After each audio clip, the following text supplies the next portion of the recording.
considère qu'un repas équilibré contient au moins une boisson, des légumes et fruits et un aliment farineux. Il faut aussi penser aux protéines avec soit une viande, soit un poisson, ou alors, pour les végétariens, des œufs, du tofu, un produit laitier ou des légumineuses. Il faut ajouter à cela un peu de matière grasse pour préparer. L'équilibre alimentaire est représenté de manière différente d'un pays à l'autre. La pyramide suisse a plusieurs étages. Les aliments des étages supérieurs devraient idéalement être consommés en moins grande quantité que ceux des étages inférieurs. La représentation japonaise prend la forme d'une topi.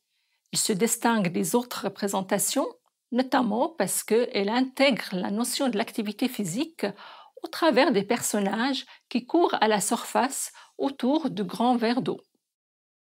Il y a aussi le bol de Guinée-Bissau en Afrique de l'Ouest ou encore MyPlate aux États-Unis.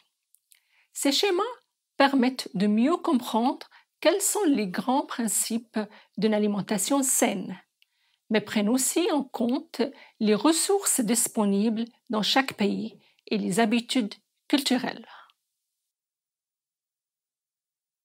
Tous les pays du monde peuvent atteindre un équilibre alimentaire, mais chacun le fait à sa façon.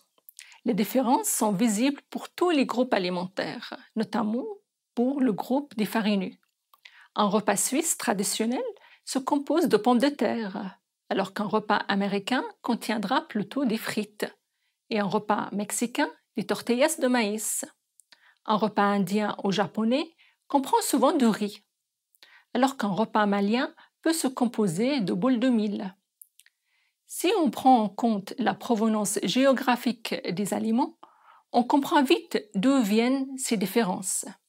Sachant que le maïs est originaire du sud du Mexique, il n'est pas étonnant ou même logique qu'un repas mexicain se compose de tortillas de maïs.